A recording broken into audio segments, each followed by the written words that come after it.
Welcome to the Institute for Government, or welcome back to most of the faces in the audience. My name is Peter Riddle, I'm the director here. I'm delighted to welcome you, and our timing is absolutely brilliant today. Absolutely, it's all part of the great conspiracy. I saw Leslie in St Andrew's House in mid-November, and she originally was going to come at the end of last year, but couldn't because of certain problems, and we settled on this date in mid-November. So it showed perfectly that everything was anticipated, that it reached a conclusion last night on the fiscal framework, and so absolutely perfect timing to come. If you believe that, you certainly haven't been reading IFG publications. We don't rely on such conspiracy theories. I'm delighted to welcome Leslie Evans, Permanent Secretary to the Scottish Government, and we at the Institute have a close relationship with the Scottish Government with my colleague Akash Pan in front of me, who leads our work on devolution. We have very good contacts there. We go to Edinburgh frequently, and we regard part of our mission as working with governments at all levels within the United Kingdom. Now, I made a remark about the fiscal framework, but it's much wider range of changes are affecting Scotland at present, which Leslie's been very closely involved in, both as Permanent Secretary, but also, which he's been doing since early last summer, but also in our previous roles within the Scottish Government. After the referendum, of course, we had the Smith Commission and the consultation on that, and then the legislation on significant devolution of tax, welfare and other powers to Edinburgh.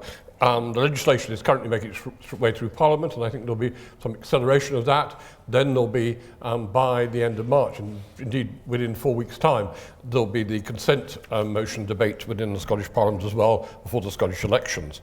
A number of issues about operating the Scottish Civil Service, which is part of the unified UK Civil Service, and operating the Scottish Government with its own ministers who take different views on many issues from those in the UK Government, and its challenges for the Civil Service in operating that framework, which has now been going for quite a considerable period of time, more than a decade and a half, but has particularly accelerated some of the tensions and questions and challenges for the Civil Service in operating a system which is much more devolved than was envisaged in the original 1998 legislation, and indeed even in some of the changes which occurred a decade ago.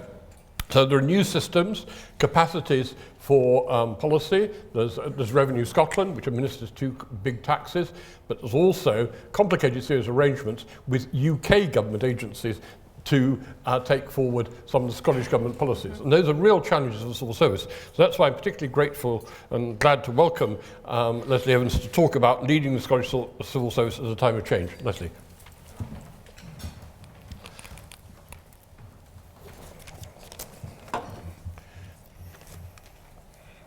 Peter, thank you, and hello. When I get into the back of a Glasgow cab and exchange the usual niceties about the weather, which is often rain, and the government, some diplomacy required there, I brace myself for the next inevitable question. So how do you find us up here in Scotland then, Hen? I've developed a polite but pointed response. Well, the first 25 years were the trickiest, but I think I'm getting the hang of it now. So yes, despite accents, I am here to speak to you today as someone who has lived and worked in Scotland for over 30 years. But I'm also here as a leader, a civil servant, and as the first female permanent secretary in Scotland. I'm not here today as a political analyst, academic, or commentator. I shall leave that to those of you in the audience who like to indulge in that kind of thing. But over the past 2 decades, Scotland has been on a unique political journey. A journey that has shaped the country, its people, and the way Scotland thinks about and handles itself. And in turn, and in response, the Scottish Government is changing and evolving too. And I think that story throws up some interesting elements worth sharing. So today, I want to focus on 2 issues. What have we learnt from the Scottish Government's journey to date? And what leadership challenges and opportunities does this learning offer, not least to illuminate the pathway ahead? But first I should say a little about myself. I'm not the archetypal perm sec. Firstly, unlike 3/4 of UK permanent secretaries, I'm female. Secondly, over half of UK permanent secretaries attended an independent school and over half were educated at Oxbridge. I believe a senior Treasury official is reputed to have said, when we talk about diversity in the permanent secretaries group, we mean representation from every Oxbridge college. I went to a comprehensive school and I studied at a red brick university. But thirdly, I spent the first 20 years of my career in local government, working for local authorities in London, Sheffield, under David Blunkett's leadership, Edinburgh and Stirling. And I joined the civil service just after devolution in 2000, when, for the first time, senior civil service posts were advertised to outsiders. I have to say my early months weren't a great success. I found it very hard to find a connection between what I was doing as a civil servant each day and how this improved the lives of the people of Scotland.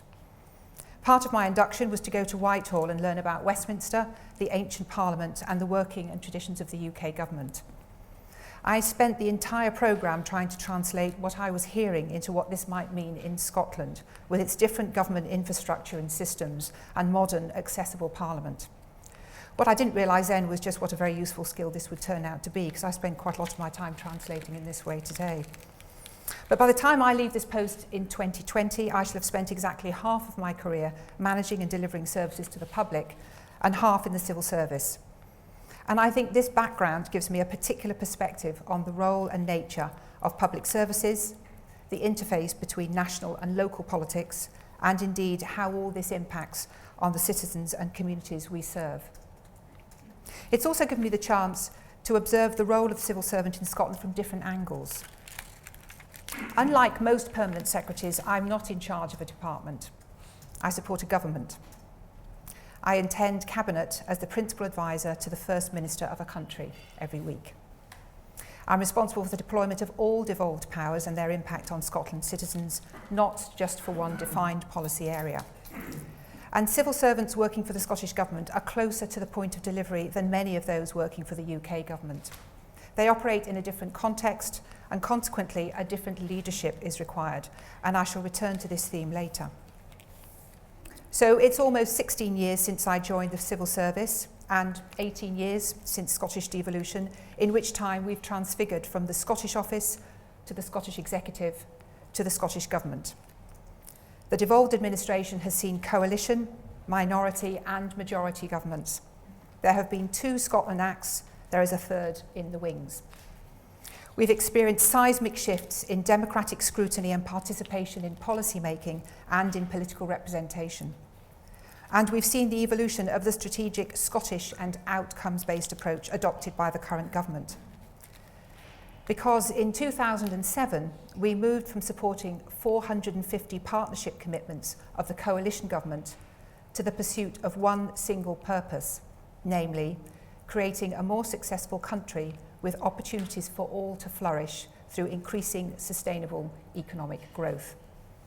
This was the purpose introduced by the incoming minority SNP government in 2007. All parts of government, its agencies and indeed its delivery partners are mobilised for this single purpose and the underpinning 16 national outcomes that support it. This National Performance Framework, as it is known, remains pretty unaltered to this day, 7 years later, and is widely recognised as an innovative and progressive approach to government. It's brought common purpose and focus to all those involved in the delivery of public services in Scotland. It forms the bedrock of what we increasingly term the Scottish approach.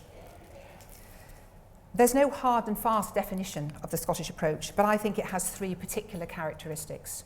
Firstly, a distinctive approach to public service reform, with a focus on people, partnership, prevention, and performance. Secondly, a determination to deliver genuine community empowerment and community ownership, for example, through our recent Community Empowerment Act. And thirdly, deploying innovative approaches drawing on international best practice. For example, the Early Years Collaborative is the world's first multi-agency, bottom-up quality improvement programme supporting the transformation of early years. It's based on a huge body of evidence, much of it from the USA, and it studies what really works in early childhood development and delivers on that. To these three characteristics, I would add a fourth. Jeff Mulgan of the National Endowment for Science, Technology and the Arts once said that governments tend to overestimate the impact of short-term measures and underestimate how much can be changed over the longer term. The Scottish approach requires time and consistency, ingredients which don't always hold much appeal for modern-day governments. So we have to demonstrate positive movement towards long-term outcomes in the meantime. For example, since 2007, the percentage of young people in learning, training or work has increased. The percentage of adults in Scotland with low or no qualifications has fallen. Scotland has natural advantages that support this approach. All of the public and third sector leadership can and do gather together in one room. Only 2 weeks ago, I was at the Scottish Leaders Forum. They were hosting public service leaders from around Scotland to discuss collaborative leadership. Similarly, the National Economic Forum brings together senior ministers and business leaders to address the government's inclusive economic strategy. This Scottish approach, which has underpinned an unrelenting pace of change and reform in Scotland, relies on investment in high quality, consistent and collaborative leadership and effective working relationships, all rooted in a common understanding of government and governance and what matters to people in Scotland. For example, the Scottish Government's Fairer Scotland conversations engage people who are often farthest away from the democratic process, telling us in government what is important to them living in Scotland. This engagement requires a particular style of government, skilled listening for a start, and a strong element of trust. The 2013 Scottish Social Attitude Survey reported 59% of people in Scotland trusted the Scottish Government. That's higher than some other governments. So the Scottish approach has moulded and influenced the character and the culture of the Scottish Government. And then, of course, there was the independence referendum. In August 2014, I was at a family wedding in Suffolk, with both my husband and son wearing traditional Scottish wedding attire, i.e. kilts. The talk, perhaps inevitably, turned to the referendum. The question that people there struggled with was why, as a member of the UK civil service, my role was to support a policy of constitutional change. Or, as they put it, how could a Crown servant be possibly engaged in breaking up the kingdom? My answer was yes, I was indeed part of the UK civil service, and as a Director General then in the Scottish Government, I was, to quote the then head of the Home Civil Service, Sir Bob Kerslake, supporting the policy of the government of the day. But I think this story illustrates some of the issues and confusion sparked by the referendum, some of which still resonates today. Indeed, I was reflecting on our experience of the Scottish referendum at a recent away day with my fellow UK Perm secretaries. Managing the psychological shift and change in mindset from our origins in a UK department to potentially serving the government of an independent state was but one experience of that period. But there were others. Yes, the referendum was a policy development challenge, but actually that played to the classic wordsmith skills and evidence-based craft of the traditional civil servant. It was also a considerable delivery challenge. We had to undertake detailed planning for the potential transition to independence. And it was a massive communication challenge. 2 million tweets on the day prior to and on the actual day of the referendum. 52 town hall meetings, 9 travelling cabinet meetings, 80,000 copies of the white paper. Amongst all of this, we needed to be crystal clear on the role of the civil service. This was a referendum on a government policy, albeit a controversial one, and not an election. Ministers were therefore entitled to the full support of the civil service. Now, I understand this can be confusing for some. We are required by the Civil Service Code to be impartial. But that does not mean we are neutral, because we cannot shy away from supporting our ministers on controversial policies. I could cite the smoking ban, same-sex marriages, indeed the current land reform proposals in the same vein. And actually I worked closely with a civil servant colleague who is responsible for the introduction of the community charge in Scotland. All produced a controversial response. But as civil servants, we support the elected government of the day, regardless of party. The referendum created a focus and a motivation for the whole organisation. The whole organisation. In fact, we experienced, ironically, some of our best staff survey results in the month following the referendum. We had an increase of 6% in the Scottish Government being well managed, and further 6% of people thought that they had acceptable workloads. This was at a time when people had never worked so hard. I have some private thinking on why I think that happened. Maybe share that later. But we could not allow constitutional change to become the only game in town. The business of government and the transformation of public services continued throughout. So witness the merger of 8 regional police services and 8 fire and rescue services into 2 new national single forces, and preparation for major public events such as the Commonwealth Games. Demonstrating competent, innovative government was as important as the challenge of planning for potential constitutional change of this magnitude. And to be topical for a moment, I might also add that we had the benefit of 7 years to plan the referendum event, and we were serving a government with all ministers focused on the same outcome. The Scottish Government learned much from the experience of the referendum, and I believe it has become a more adaptable, responsive and resilient organisation as a result. But the experience of Scotland's constitutional journey has also shaped political engagement in Scotland. Participation rates in the referendum were astonishing. 97% voter registration, 85% turnout. Of this turnout, the turnout for socio-economic group DE was 81%. Another sea change was the participation of 16 and 17-year-olds. 75% of young people who registered said they had voted, and 97% of those said they will continue to vote in the future. So the level of democratic engagement and participation in the referendum was huge, and it prompted the First Minister to articulate her ambition for the Scottish Government to be the most open and accessible government Scotland has ever seen. This is a high bar for any government and any civil service. Yesterday, as we've heard, there was an agreement in principle between the Scottish and UK governments on a fiscal framework. Hooray. Which should allow the Scottish Government to recommend the Scotland Bill to the Scottish Parliament. If the Parliament agrees to the bill, there will be new tax and benefit powers which will in turn shape the future nature and characteristics of the Scottish Government. Tax powers will afford opportunities to support economic growth and deploy the fruits to support public service delivery. Social security powers will enable the Scottish Government to introduce real difference. Disability benefits, carers allowance and their funding will be devolved completely, as will the power to top up existing reserved benefits and to create new benefits. The changes made in the Scotland Act 2012 and the proposals in the current Scotland Bill mean significant preparation is underway in order for us to become a tax-raising authority. And this has once again shifted and is shifting aspects of the civil service role in the Scottish Government.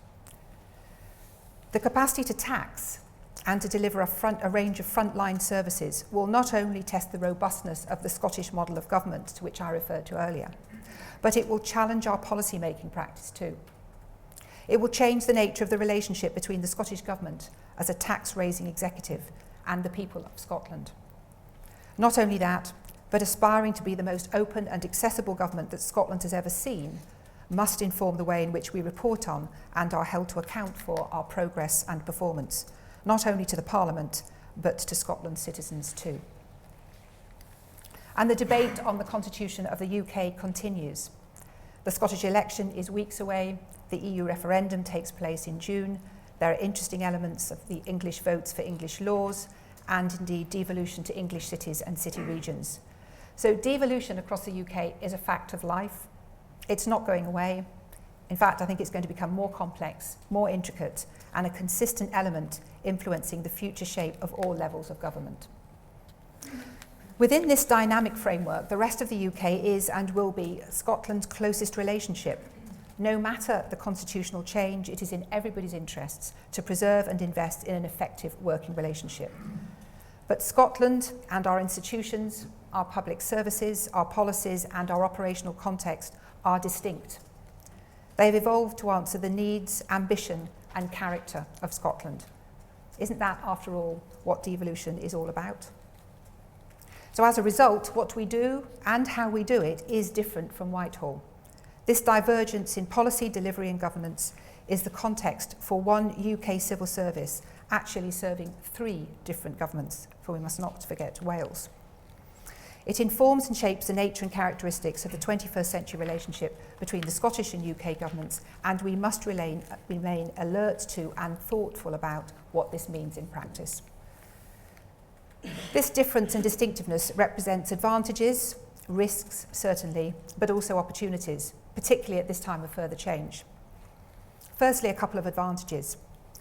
One benefit of my rising at 5 to 5 in the morning most Wednesdays, or so I tell myself, is that along with other permanent secretaries, I can attend the Wednesday morning colleagues meeting in Whitehall. I have deliberately prioritised this during my early months in post. Improving and strengthening effective working relationships begins with me at the head of the Scottish Government. I don't doubt for a moment the calibre and commitment of my colleagues, and actually they have been incredibly nice and very warm in their welcome to me. But I have spotted the odd opportunity to increase mutual understanding and strengthen how we might work together from the start. I sat down at my first meeting with one colleague, who's an absolute delight, and was asked, "So how is the Scotland office?" Big mistake. At another, I was told, "I can't tell you how infinitesimally small Scotland is on my agenda." So perhaps I thought a charm offensive was needed. Over the coming months, I'm welcoming a range of UK permanent secretaries to Edinburgh to consider how our teams can work most productively together. Transport has already been up very successfully a couple of weeks ago. The Home Office and the Department of Work and Pensions are going to be up in the next month. Another advantage, we can and do learn from Whitehall, tapping into vast amounts of knowledge, experience and fresh ideas. And in some instances, it can provide a really useful opportunity against which to benchmark Scottish practice. But one of the risks of distinct approaches in Edinburgh and London is relatively low levels of awareness and limited incentives to increase that mutual understanding. There are inevitably disagreements. Sometimes things just don't go to plan. Misunderstandings and mistakes can happen when good people working in good faith just don't understand each other's interests or points of view. Some years ago, I was showing my husband a video which had been shot in my office, which at that time had a very large, titled Jackson Pollock print on the wall. I was talking about my own experience of leading change in the Scottish Government at that time. Whilst my husband was dutifully watching, my teenage son sloped past, as they do, peered over my shoulder at the screen and said, "Does it really say bollocks just behind your head, Mum?" Now, I mention this because I think it's a handy reminder of the importance of perception and perspective and how this can inform recognition and understanding. We shouldn't underestimate the potential damage simple misunderstandings can cause in a tense political environment. But advantages and risks, as I say, can create opportunities. And the biggest, most fruitful opportunity, to my mind, is two-way learning. And I'll just make 3 points on this. Firstly, we need to recognise each other's evolving roles, distinct polity and political context, to nurture this understanding and recognition and the opportunities it brings to learn from each other. For the UK government, decentralisation to England's cities will demand this level of understanding and recognition just as much as devolution across the UK.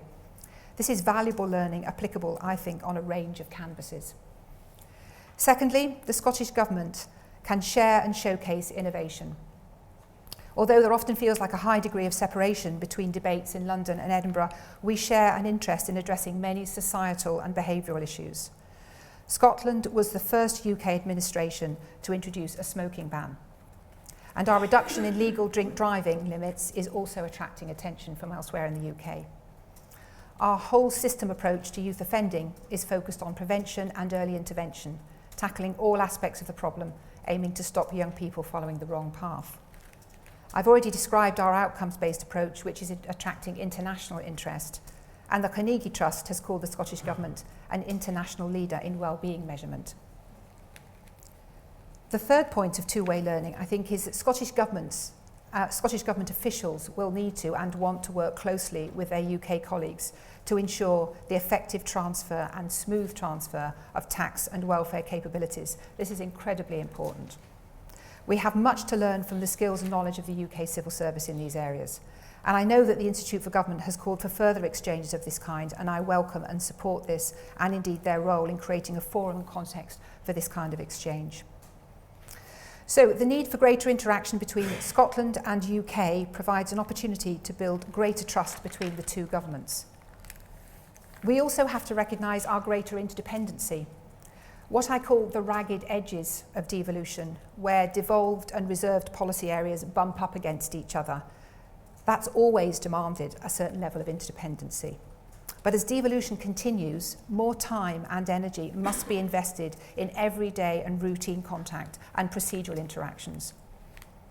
We must recognise our respective strengths, we must be clear what it means to be a civil servant, and continue to implement political choices in the finest civil service tradition. We must build on a culture of constructive engagement between our governments. The Devolution and You programme enables members of the devolved administrations to work shadow in UK departments and vice versa, raising awareness of the intricacies of devolution at all levels. And let's not underestimate the human side of all this. A positive and open relationship between professional individuals who trust and respect each other is the real currency of productive working between any institutions. All this will help foster a greater understanding of how our different systems work, build up networks, trust, and a broader knowledge base, and nurture relationships which are effective and resilient, rooted in our shared civil service values. As leaders, I think we play a crucial role in creating fertile territory for these relationships and for productive working in this wider context. Because we all live in a VUCA world, volatile, uncertain, complex, and ambiguous. And given migration patterns, I would add interdependent. Old certainties no longer hold true. And the global context of economic and political uncertainty and rapid technological change are inescapable parts of life. Levels of uncertainty have never been greater, and we're often told the answer is bold leadership. But what exactly is bold leadership? The traditional view of leadership was that we could protect, we could steer, and we could control. This is not feasible, far less desirable in the context and climate in which we now live. As a senior leader, I don't serve the Scottish Government or Scotland's communities by pretending we can protect them from these challenges. We can help them prepare for, but we can't hold back change. A different kind of leadership is now required, one that doesn't pretend to know all the answers, that is comfortable with ambiguity, and is capable of responding in the moment. Leadership that is inclusive, cooperative, agile, and open. We need to be ready to challenge ourselves and our people, collectively and individually, and be rigorous about how we understand and measure progress. In many organisations, I see people who are terrific technical contributors, but who find the step up to broader leadership roles a huge challenge. To be effective at this next level, they need to be prepared to find a new basis for their contribution, one that allows space for others, that makes connections and creates the right conditions, one which means embracing uncertainty, but nevertheless presents a compelling vision of the future and the pathway to realising this future. That's the kind of leadership that's required in the years ahead as constitutional change continues to evolve and develop. And it's this kind of leadership that will stand us in good stead and nourish, support and sustain relations with our partners in Scotland and in the UK and indeed further afield. So after 30 years, I know Scotland to be a fascinating, warm, in-your-face, unique place to live, work and lead. And I see it as part of my role to help others recognise this and what it means for all of us in the UK civil service. Thank you.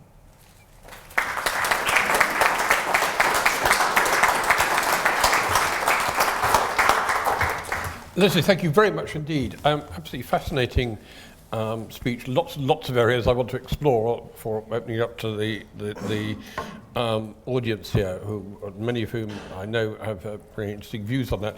Apart from the guessing game of which of your permanent secretary colleagues you're referring to, but which I think I can guess at least two. Is looking at the very interesting thing you had, before we come on to the new legislative framework and also perhaps a touch on the referendum, is the mutual learning, is that, and how that can actually be done, because we are very supportive of that. You know, we've come, as you know, visited St Andrew's House, seen what's happening there, and it's very different there. But the extent to which there's almost a siloed approach in the minds of people in Westminster and Whitehall. There's a curious paradox here that even the greatest supporters of the Union almost treat Scotland, rather like your colleague said, you know, infinitely small on my radar, and that they would say, well, fine, let the Scots get on with it. They don't want to learn in a way. I do think that's a risk, and I do think that sometimes that's a bit of a reality. And I think actually devolution in you and some of the other processes that we have in place and some of the structures we have in place are trying to break down some of that.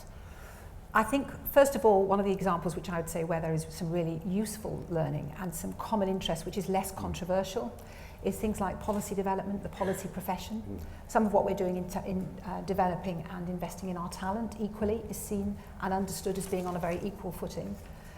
I think the problem is that there is a difficulty in some areas to see how what is taking place in Scotland is translatable, to use my own reference back on myself, how it is transferable and translatable into an English, let's put it that way, context. And I think that's quite understandable. I mean, for some of the reasons that I've described, Scotland is different, and therefore the policies and the nature of what we do. But I still think that we have enough in common and enough outcomes, even if we don't describe them as such in England, in common, to be able to create more platforms for that kind of easy connection. I also worry a little bit, but I think we're trying to address this, that people feel a bit anxious about being seen to be coming over the border to Scotland. That's something that really worries me a little bit. I want people, and indeed PermSecs have been very thankful and I think quite interested to come up and hear a little bit more about what's going on in Scotland. But I've been at pains to ensure that people feel that this is about a learning experience with no strings attached. This isn't a political agenda. This is about what we do. It's our craft, it's policy making, it's analysis, it's evidence-based. There's a lot there that I think we can still build on. I mean, one of the things, I mean, particularly you mentioned the emphasis on prevention, which has been a clear priority for the last 9 years. But also, and the early learning collaboration. But of course, within Scotland, you can bring all the players. I mean, I was in Scotland a couple of years ago, and there was a conference on early years, and everyone, right down to the local level, was all in the hall in Glasgow. That's right. And you could do that. It was the exhibition centre, mind you. I mean, it's it wasn't a town hall, but yes. Yeah, indeed, absolutely. Yeah. But you could do that when you're talking a population of 5.5 million plus. And the reaction I get from some of your colleagues is it's all very well for the Scottish Government to talk about doing, abolishing departments, having one unified government, all the introductions that John Elbridge and Peter Housden, which you've inherited. It's all very well to do that, but it's different if you're talking about 50 million plus. Yes, I don't dispute the difference in size and scale. However, I think there are some principles there, some of which I started to talk about a little bit, or alluded to in my speech. I think it's a bit easy to say just because we can't get everybody in the room, we can't make any difference. Actually, getting in the room's the easy bit. They've got to do something when they leave the room, which is the important bit. So, yes, there are some practical issues and there are some size issues, but actually, I think the big issue here is about a shared understanding of what government and governance is about, and having a very clear articulation of that. Now that takes takes time and a very consistent set of messages. It takes a very clear political intent to continue to plough those same furrows over a long period of time. That helps a creative backdrop where even if you have some political change, you've actually got a pretty clear focus on where you're heading. So I understand that. I'm not sure I see it as a reason not to pursue the rationale of a different kind of outcome-based approach. Yeah, but isn't one of the closer parallels, the people who ought to be visiting you are the people who are going to be running the Northern Powerhouse type operations? I mean, if you're talking about Manchester, over in Yorkshire or even what's being talked about in the Midlands. Because on scale, they're more comparable in a way, and indeed some of the problems too, that if you're trying to get health and social services together more than kind of tokenistic way, and it's really unclear how close they will operate. Actually, that's the scale rather than this is the UK-wide one. Yes. And you mentioned England in your speech, yes, I noticed. I remember another senior civil servant who remained nameless once saying to one of our politicians, basically your economy is about the size of Manchester, so I'd just copy them if I were you. That doesn't go down terribly well in political circles up there, as you can imagine. So I think there is a connection, as I mentioned, in terms of how we relate to each other between different levels and different sizes and natures of government. So there are issues to be learnt about how further devolution and the English devolution, if I can call it that, to the northern powerhouses. I think there is learning to be had about how it worked well and not so well for our relationship. Yes, of course, we're always welcome for people to come up and visit us. I think there are some pretty fundamental differences.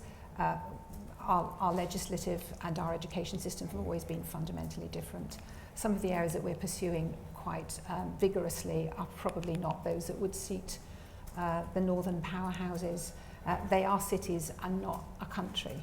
And I don't say that as a political statement, that's just a fact. And the nature of the institutions that we have there, national institutions, not forgetting that the national institutions that work in Scotland are also part of the outcome focus and also harnessed as part of our efforts to do that. That's quite difficult to do that if you're in Manchester and still looking at an institution which is not at your command, to put it that way. Now, looking at it, there's been a continuous process of debate. I mean, you can argue how long it's been going on. You could argue it goes back to 1987 and the Scottish Constitutional Convention. I mean, you could argue it's a 30-year process, but even on a more short-term basis, the one leading up to the September 2014 referendum, Smith Commission, and so on, you could argue, are we approaching a point of, I hate to use the word settlement, because nothing ever seems to be settled, but at least a framework where you can plan, the fiscal framework. How important is getting the fiscal framework? What will it actually mean? Because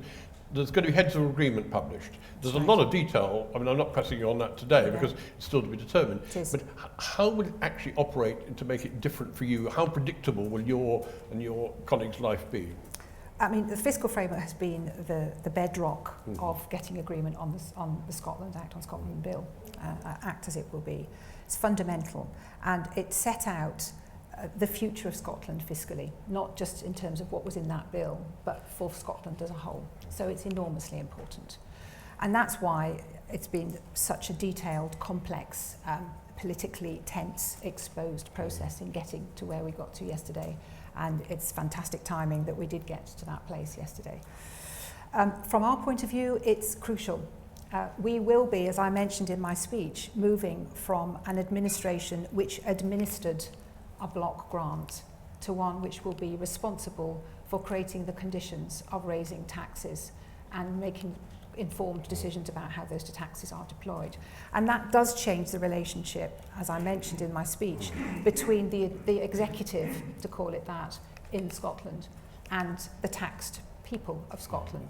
There will be a Scottish taxpayer, indeed, not just in property taxes, which has already begun to come in, but in income tax and so on. There'll be a Scottish identity. And that makes a big difference. I mean, that changed the relationship between the political party and government as well. And I think that's still being thought about clearly politically, but it's still one that I think the people of Scotland will need to will wrestle with and think about. In addition to that, it will mean that we will be delivering significant swathes of important benefits and services in an operational context which we haven't previously been responsible for. Clearly, we have operational responsibilities, but on the size and a scale, which is a massive change. And there is a whole set of circumstances around that, as I mentioned again, in terms of learning that we can take, in terms of how differently Scotland wants to do that, and at what pace.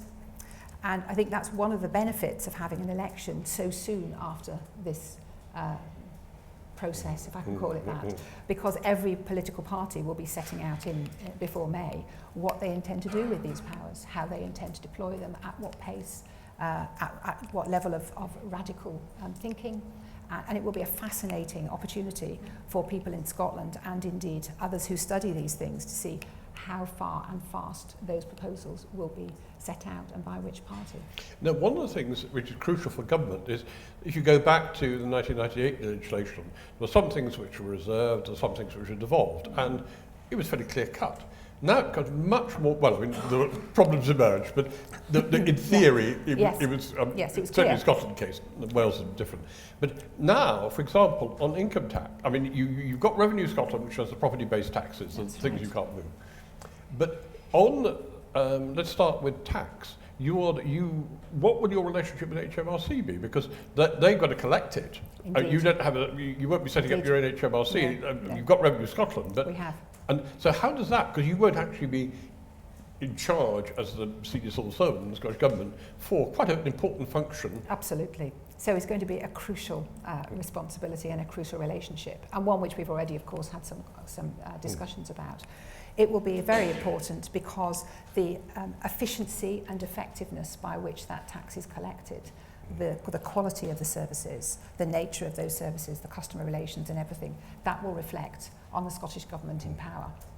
So it's an absolutely crucial element, and it will be, again, a different kind of relationship, another different prism, if you like, the nature of the relationship that exists between two parts of the civil service at the moment. Yeah, but the other, I mean, as sensitive, you can say for those affected even more sensitive, will be the welfare payments. Absolutely. Because you've got, it's the non-work benefits. You've got disability, living allowance and so on. You will take, how is that going to work? I mean, is DWP going to be a kind of agency you employ to distribute the benefits? Because the customer issues are as acute as on the tax rating side. And continuity, and in fact it's very interesting, I mentioned the Fairer Scotland conversations that we have been having, which has been with people from very diverse parts of society, and many of them currently in receipt of benefits, deliberately so. The one issue that they want to emphasise to us, apart from having more benefit or having benefit paid to them differently, is just don't mess it up. I mean, that is the thing that they say to us at every level. They cannot afford, literally, to have anything go wrong with the distribution of those kinds of benefits, and that makes a difference in quality of life and a whole range of other things.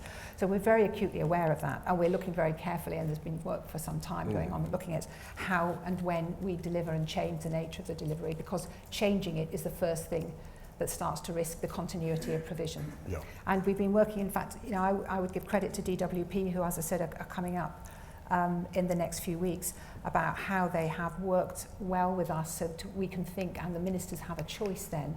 And there is always the option of the status quo, in theory. There is always the option of the status quo. Not many governments, particularly not the current government, taking on new powers, would think that that was a very attractive option, to have a power and then not make use of it. But it is always the bottom line. As opposed to tax, where they've said, which in a sense is more straightforward. Well, yes, it is, because the income from that tax will still accrue, so the benefit of that power will still be exercised. One could say that by leaving it as it is and just saying it's coming through our coffers or our processes is slightly different. So there are a range of opportunities for us there to think about quite carefully. But one area which I'm acutely aware of and which we've been working very hard on is about the skills and capability of our teams and how we set up a different kind of system, but at a pace that it is deliverable. But will it ultimately be a Scottish government that if you want for your disability benefit or other benefits, you go to a Scottish government office, or will it be DWP as they contracted out by Well, that depends on the decision that we take about how these services are delivered.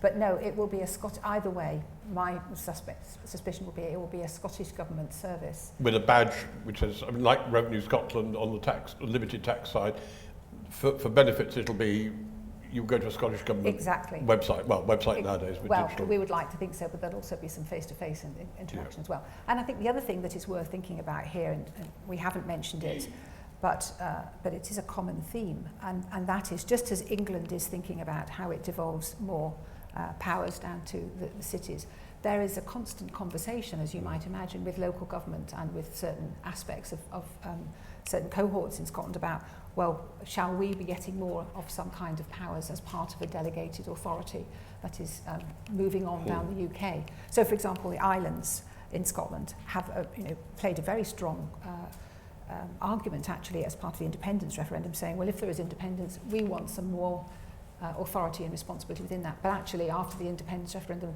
I think they've decided they still want it anyway. And so they will be continuing to press, quite understandably, to have an increased opportunity to influence and take responsibility for some of the decisions in their areas. No, because I mean, one of the arguments has been that there's been quite a centralisation. I mean, you mentioned the Scottish Police and Fire Services being one service now, rather than the regionally separated. That's been alleged. I don't agree with that. I mean, in the first few months of the, and I was the Director General responsible for the reforms of both those services at the time, but in the first few months of the Police Scotland, for example, being established, every ward, so not every constituency, every ward in Scotland had its own policing plan. That had never happened before, ever. There are also powers and responsibilities now in local authorities to be able to hold their policing locally to account. I think there needs to be still some work on how those are executed and how confidently they're executed. But I would not see that as centralisation. The capacity now to use the resources of Police Scotland across the country and the skills and expertise. So we don't need 8 different regional police authorities to be experts in homicide, because one team can move and supplement the areas that are as required. I mean, there's just some very basic advantages to that. And one other one I would give you, which really struck me, when we had the flooding in Scotland, as you did in England, we had three parts of flooding in Perth. There was flooding in Aberdeen, and there was flooding in Dumfries and Galloway, I think it was. We would previously have had to gone to 3 different fire and rescue authorities and 3 different police to make sure that we could get what we need to have done in those local areas. And we'd have to ask them to ask permission to move resources around those 3 different regions so that we could have got to help people out of their houses to get things back and running and so on and so forth. Absolutely bonkers. We went to one person who was at the table who just said, it's done, and it was done. So it's not been easy. There's still things to sort out. But there are massive advantages, not least the financial one, which is savings of millions. What about, you very interestingly discussed in your speech the position of civil service, using the language that it's supportive but not neutral. Now, and this comes up, of course, with the experience you had with the referendum, and comes up with the referendum now, and it's very clear, there is a UK government position, and it doesn't apply in Scotland, but dissenting ministers do it in a personal capacity rather than support. How far does support go?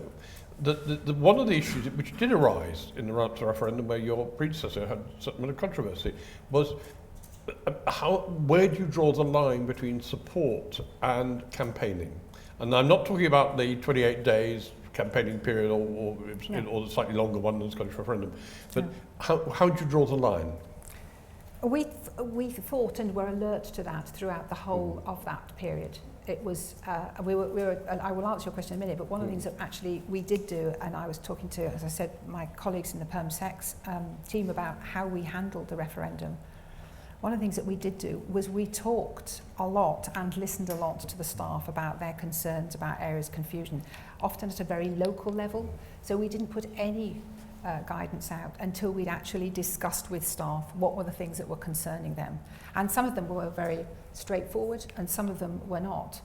And it was a really important, I was talking to Peter about this actually a couple of weeks ago on the phone, and he was saying that was one of the things that I was so grateful that we took the time to do, because it meant that not only people could read it and understand it, but managers could use it regularly, go back to it in their meetings with their staff and say, well, if you remember, this is what this was talked about, we talked about this, we had an input into it, this is what it means. It was a really important part of how we managed nervousness, anxiety, concerns about people making sure they did a professional job.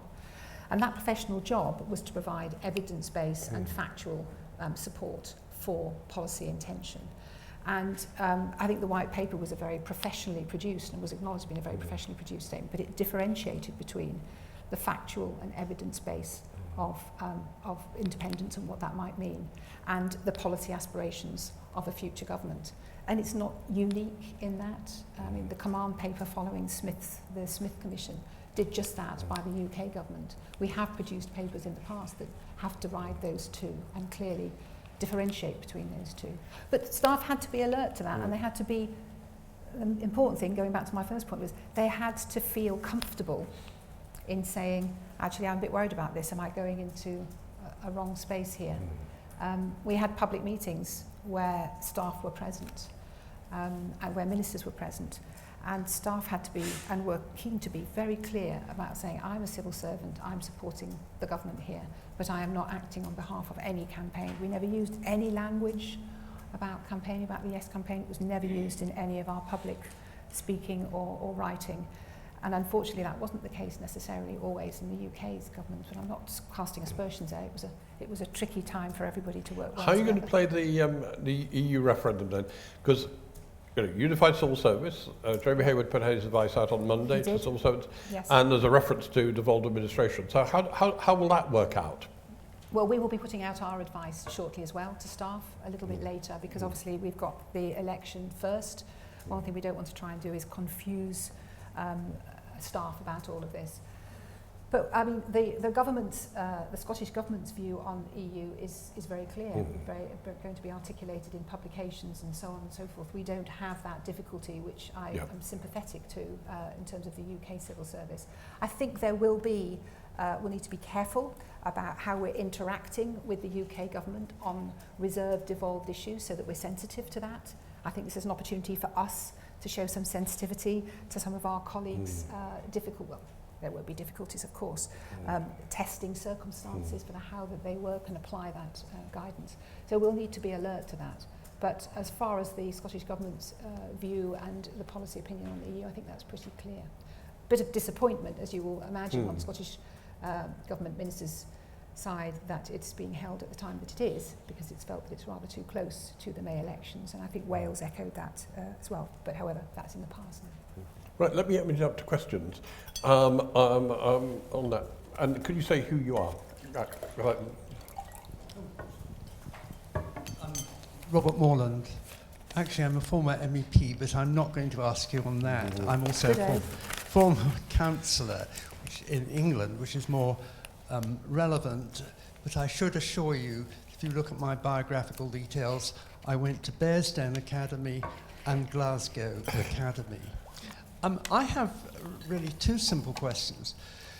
The one, and it comes from being a councillor, there's always a lot of feeling amongst councils that you do rather well from Whitehall, and so does Wales vis-à-vis us, and you know the various debates on the formula. What I've never understood is you, for example, don't do things that we do, like the most obvious one being tuition fees. What I never see is what's on the other side. What is it that you don't spend on that we do? And are you also affected at all? I mean, you might be affected in terms of the local economy, but affected financially by the current situation of oil revenues, or is that a national issue rather than for you at the moment? Yeah. Thank you. Okay. Yeah, well, when did you do this? Yeah. Okay. So what do we do differently, perhaps? I mean, one of the things that we haven't done, and you know, I just need to be factual here. We haven't reorganised health every 2 or 3 years. I'm not being political in that context. It's just a factual case. We have not changed the structure. In fact, we've really not changed the structure except to reduce down the number of bodies that operate at a national level in Scotland. And I wasn't making that as a trite comment, because actually I think the opportunity cost and sometimes the actual financial cost of those kinds of reorganisations are huge. And I know that because I was talking earlier on about the police and fire. So there are some choices that have been made about the way that government and governance operates in Scotland, which has meant that we have spent less money in some areas than in others. And we have taken choices about where we feel the quality and nature of services need to be really upheld and are very important. I think on your other point about oil revenues are UK, they go to the UK coffers. But that's not to say that the downturn in oil and gas, as you might imagine, has not had its impact in Scotland. I mean, Aberdeen was the powerhouse of the economy outside Edinburgh in Scotland, which is not to say we don't have other sectors of the economy that are working perfectly well, but it was one of the areas actually where we found it most difficult to find people to work in the public sector. I went out on a night session once with the police in Aberdeen, which was an eye-opening experience. And I spent 12 hours with them on the streets of Aberdeen. And one of the things that they talked to me about was how many police were leaving at that stage, just a few years back, to go to the oil companies because they had transferable skills, leadership, very confident and competent at what they do. Very difficult to find people who can buy houses in that area at one point. So there is an impact. There is an impact because people are losing their jobs, and therefore the local economy is much less, is much more muted than it was. And we're spending a lot of time and effort working with international and national companies in Aberdeen, as are the local authorities who work jointly together on that, and Scottish Enterprise on how we can minimise the impact in that area. But no, the oil revenues go to the UK government. Right, we've got two questions over here now, and I'll come back. Yeah, John. Sorry, you'll get a mic. Gentleman from Fife. Thanks. John Lloyd from the Financial Times. Just wanted to press you a little on the previous question, which bears on the one I wanted to ask. When you were saying that in the context of the referendum, you had to produce some kind of transitional plan to independence, oil had been priced in by the SNP at something like $100 a barrel. By the time of the referendum, it was half that at the most, and now its way is halved again. So presumably any further planning, perhaps planning you're doing now, or ministers are doing, must have that as a central concern. And the question I wanted to ask is that the SNP was brought into existence in order to break up the United Kingdom, in order to get independence for Scotland, obviously. There must there not be a series of contradictions and difficulties in your work? Because presumably ministers are looking at current policy and current practice with an eye to the possible independence of Scotland. And you can't do that. At least, I guess you can't. You're governing now, or you're assisting the government now. How far do these contradictions and difficulties get in the way of smooth government? How far do you have arguments about a perspective for independence coming into current policy and practice? Okay. Oil planning, yes, I mean, this is well-trodden territory, as you will be aware. I mean, oil and gas is not the only live sector within Scotland, and was never portrayed as being. There are other industries and sectors which are working very well and are thriving in Scotland. Life sciences, First Minister announced some investment in manufacturing the only other week. We have education, financial services, as you can imagine. Plenty of other sectors in there that are thriving, not least hospitality and tourism as well. Clearly, the oil downturn is international. It is an international set of circumstances. The government is doing everything it can and working with the UK government to see what can be done to minimise the impact at the moment.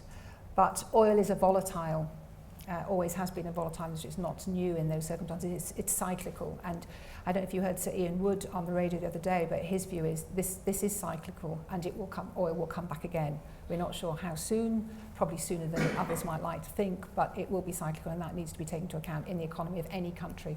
And Scotland is no different there, and the SNP administration and the SNP party, to which you referred to later on, will be thinking about that in its future. As far as we're concerned, the civil service, we take that into account in the work that we do on the future economy, and the Chief Economic Advisor and the Council of Economic Advisors, which supports the First Minister in all of this, regularly revisits these kinds of future predictions, as you might expect. In terms of the independence, I think the thing that is, I think the thing that's really important to recognise here, and I think it's sometimes hard to do so, is the thing that is, this is not a naive comment, the thing that is uppermost in ministers' minds day to day is competent government, actually. That is the thing that they, when we're sitting round the table, the cabinet table, of course constitutional issues, particularly nowadays, come up. But actually, the impact of the services and the government's actions on the people of Scotland is what really is uppermost in all of the cabinet secretaries, because those are the senior ministers round the table, the Deputy First Minister and the First Minister. That is why, as I said in my speech, we could not be seen, and it wouldn't be appropriate for the civil service to be working only on one policy, i.e. constitutional change, and it isn't on day by day either. Yes, there are occasional questions, but actually not many, because most cabinet secretaries, when they ask something which is outside, they're told it's reserved, and they understand that. The manner in which they deploy their powers at the moment is what really occupies them day on daily. Though clearly, being an SNP government, they will always have constitutional change in their agenda. But it doesn't clutter up in the way that you're implying it does, not in terms of decisions and discussions. Gentleman there. Hi, Matt Foster, Civil Service World. Gus O'Donnell told the Lords Constitution Committee earlier this year that the cost of living in the capital was one of the biggest barriers he'd found during his time as Cabinet Secretary in improving interchange between the administrations. He said it had really seriously damaged mobility between Northern Ireland, Wales, Scotland and London. You've talked a lot about the kind of some of the cultural barriers that remain in the civil service as this kind of devolution picture plays out, but do you recognise those practical barriers as well, and if so, what kind of steps do you think can be taken to tackle them? I mean, I think I think he's right. That's a cost of living cuts across all professions and not just clearly the civil service, fluidity of the civil service.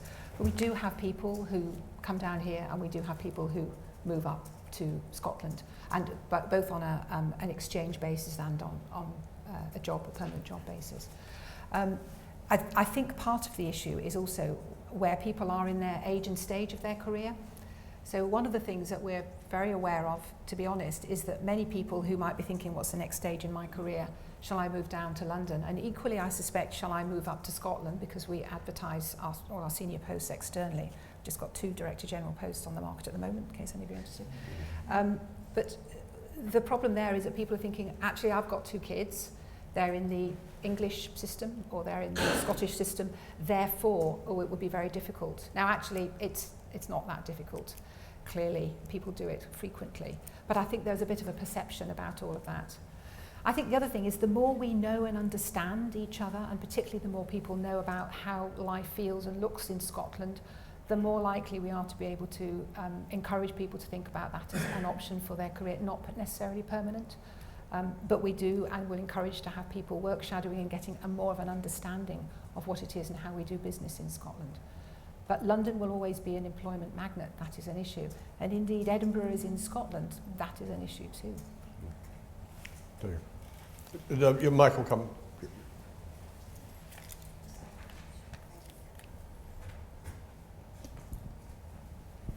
Thank you. Dave Penman from the FDA. Hello, Leslie, you paint a picture of how the Scottish Government delivers public services. And if I can characterise that, and certainly our members in Scotland always paint the same picture, is that it's more strategic and more innovative. And it's always difficult to compare how services are delivered. But that kind of sense of how you deliver services, I think, is an essence of what you spoke about. To what degree do you think a stable political leadership that the Scottish Government has had, particularly over the last 8 years, both in terms of the party and the personnel, has given the civil service the space to be strategic and innovative in terms of how it's delivering services? I think if you ask any civil servant, actually, would you like continuity? Do you want the personalities to stay the same? Would you like the party to stay the same? Whatever the party is, they'll probably go, oh yeah. I mean, that's what civil servants crave, really. Well, some of them might get a bit bored about it, but you get my point. I think people who work in civil service and who work in government and who are often working, as we said earlier on very long-term strategic initiatives, having the continuity around all of that can be helpful. I think in Scotland's terms, I think the fact that the 2 things that came together which have been particularly helpful have been the fact that the national outcome focus did start in 2007 and it needed continuity. as I mentioned when I was speaking earlier on, one of its lifebloods is you can't chop and change if you're looking at outcomes that aren't going to come into being and you're being open about them not coming into being for at least 10 years. As soon as you start to say things which are beyond the next parliamentary term, you're automatically beginning to beg questions about the depth and the nature of the decisions that you're taking and the longevity of those and the evidence base that you're going to corral and the milestones and so on that you're going to be able to have to create that will be meaningful in making progress towards those outcomes. So I think the short answer, it has been very helpful given the challenge that was set for us in 2007.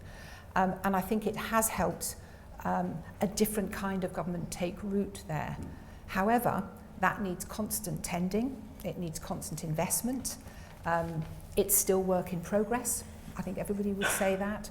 And I think the other thing that we need is you need to have a good, robust scrutiny of what the government is doing, a good holding to account. The executive in any government needs to be held to account. And so that needs to be going alongside that. And our relationship with Parliament is a big part of making sure that that continuity doesn't become in any way any kind of complacency, that we can't afford for that to take place at all. Dave, can I just add to your thing? We had a visit from the head of the Singapore Civil Service here last spring, which caused a certain amount of envy amongst some of Leslie's colleagues at the issues of continuity. The current Prime Minister has been a minister for 25 years. So when you talk to them about continuity and long-term planning and the kind of open-jawed, if only. Francesca. Hi. Hello. Hi, Leslie. Francesca Zofska, I'm Director for the Scotland Office, and I'm just thinking back to your permanent secretary stories. So the most frequent response I get when I say I'm Director for the Scotland Office is, oh, that Nicola's awfully nice, isn't she? So if that makes you feel better. But your second permanent secretary response along the lines of Scotland is such an infinitesimally small part of my work. I mean, I share your pain to a large extent because one of my roles within the Scotland Office is to work with other UK government departments to ensure that they can understand how their policies are delivered and will be perceived in Scotland. And post-referendum, I think there was a feeling that Scotland was back in its box. And so, you know, other UK government departments perhaps did not need to give it the close attention that it had. And, you know, now we have, thankfully, a fiscal framework. We will have a Scotland bill that is passed. I think that risk remains, that kind of, you know, that kind of sense of the importance of Scotland recedes from people's views. Any thoughts on how we can try and counter that? Well, I mentioned some of them when I was talking. I feel that I have a role here, definitely, and I've been very overt in understanding permanent secretary. I mean, I think the point is there's no point in going in sort of ramming a saltire down somebody's throat and saying, why aren't you listening to us? That's not my style, fortunately. And I'm very sympathetic to some of the agendas that some of my colleagues are wrestling with. I think some of this is also about pointing out where things which perhaps are hidden from view just need to be given a bit more daylight. You will know some of the examples.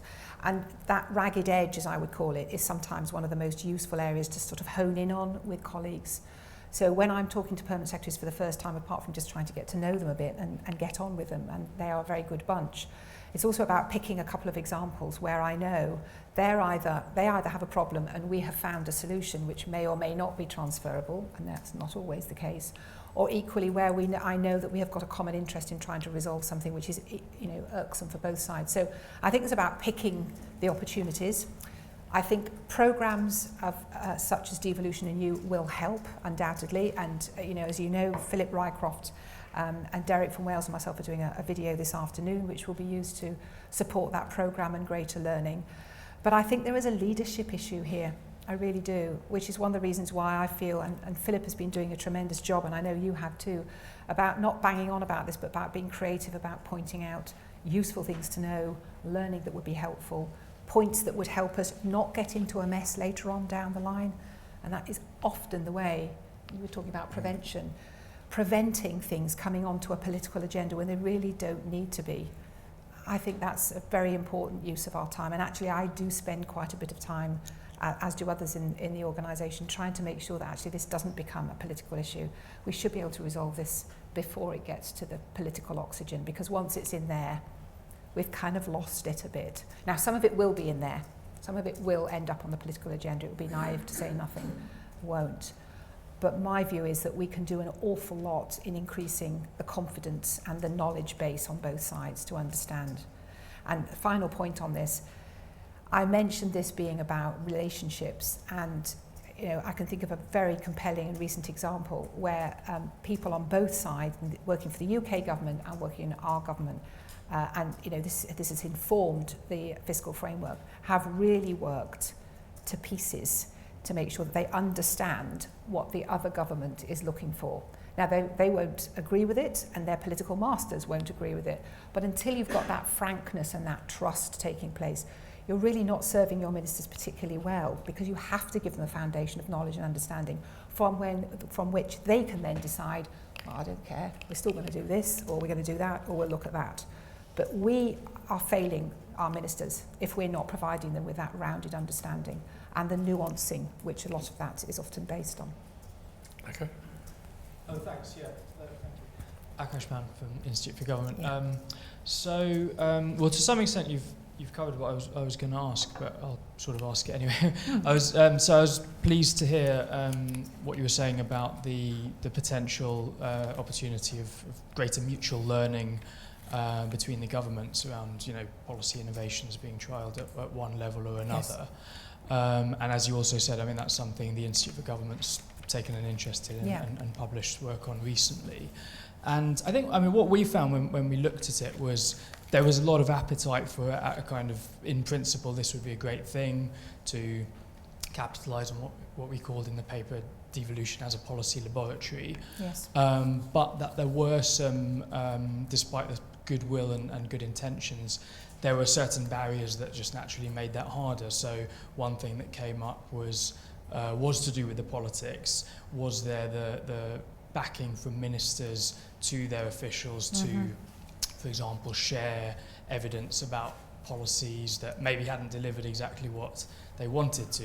Could that become political ammunition? So there was that kind of thing. But then there are other things as well. Sort of structural barriers, like each government collects data about policy and policy outcomes in quite different ways. There aren't sort of national data sets, people say, in the way there used to be, so it can be hard actually to compare like with like. And then there are also cultural things as well, which you've partly touched on. But for example, the way that policy officials, or maybe the policy community in Scotland, deals with evidence in the policy process in some respects is different. We were told there's a more sort of qualitative, holistic approach, linking to the sort of Scottish approach to government more generally that you mentioned.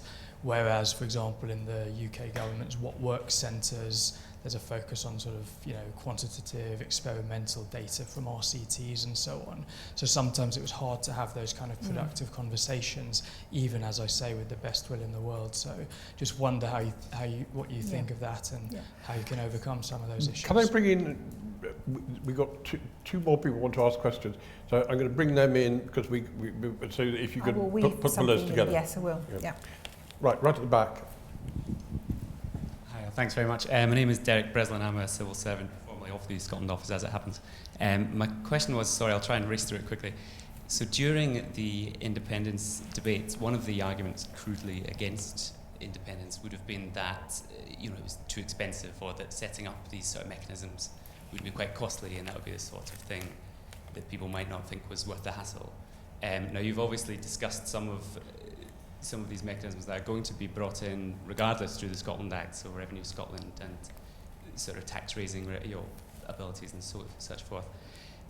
Essentially, these are now going to exist come what may, and it strikes me that that is a sort of positive for anyone who would be supporting independence in future. They can say, well, rather than it being too expensive to create these, it may now be cheaper simply to get rid of the stabilisers of the UK and focus on that instead.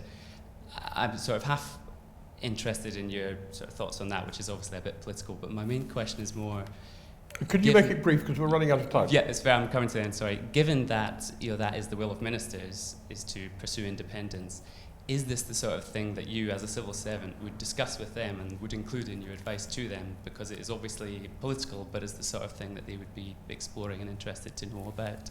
Yeah. Okay. Fine. We've got two. I'm sorry. I won't be able to take you, but two there. Yeah. Okay.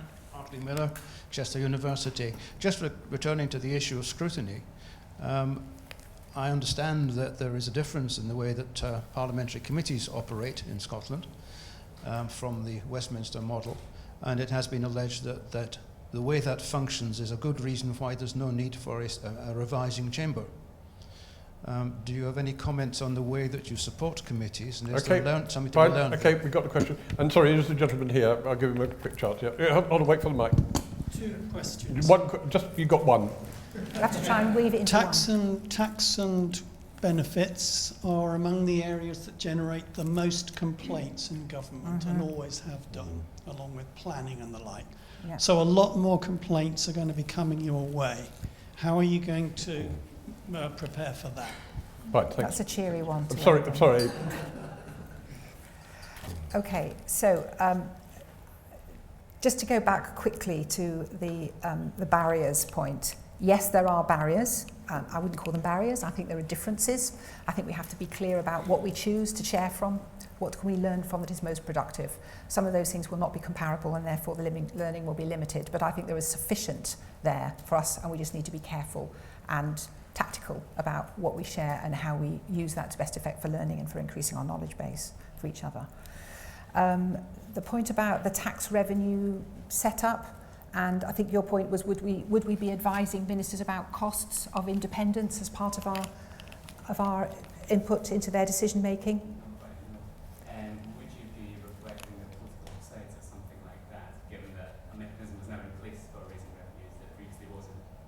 It becomes a political positive because you don't have to create an organisation out of it. Well, we create organisations for the powers that we have at the time, and that's why Revenue Scotland was set up. So we're not over-egging or over-investing in infrastructure that we're not able to use. We're not allowed to do that, actually. I mean, there are a whole range of reasons why we wouldn't be allowed to spend money on that, and it wouldn't be fiscally sensible anyway. But we are changing the structure of governance in Scotland to accommodate and to take account of the powers that we are inheriting. That's absolutely true. In terms of scrutiny and the difference in committees, yes, it is decidedly different. I haven't been in front of Westminster committees, although I will be shortly, and I think the nature of the debate within the parliamentary committee and indeed in Parliament is distinctly different, and that is partly because of the way it was set up and the original intention. So that won't be any surprise to you. Whether you think it's doing the things that it was intended to do 20 years ago, I will leave for others to decide, and that's another debate. Actually, we could have another session on that. Tax and benefits, yes. Although I would say planning and transport are pretty hefty on that. You did say planning. Transport is another one. Welfare, they're right up there. They are. And that's part of taking on more responsibilities and more powers. It goes with the territory. But then how are the complaints going to be channeled as between the agencies and the government, where you've got an agency-government relationship? Well, agencies are bodies with particular governance and constitutional responsibilities of their own. But actually, if there are complaints taking place, that often is a complaint against the government and the way that the policy is being enacted. So it will be dealt with in the same way that other complaints are at the moment. We have an ombudsman, but ultimately we would aim to be as attracting as few of those complaints as possible. That is our challenge. That is our challenge. Yeah, because it's a separate Scottish ombudsman, it's a very separate Scottish relationship. Yes. A lot of questions appeared towards the end, so I apologise to those who didn't get their questions in, which is a tribute to you, Leslie, for an absolutely fascinating talk and also discussion of a very wide range of issues. I mean, I'm absolutely delighted from the Institute's point of view because we have a close involvement with the Scottish Government, and to hear your thinking has been invaluable. Could I just, before we end, point out on the 21st of March at lunchtime, we're going to have a very well timely organised event on devolution and fiscal governance, how devolved governments are funded and how the system is changing, which Akash Powen is going to chair, and looking in the light of what happened yesterday, and indeed lots of other changes too. It's not just that, but also looking at some English developments as well as Scotland and Wales. So that's the 21st of March. So after giving that plug for our later event, could I ask you to join me in thanking Leslie Evans very much for her contribution today, because it's been absolutely fascinating. Thank you.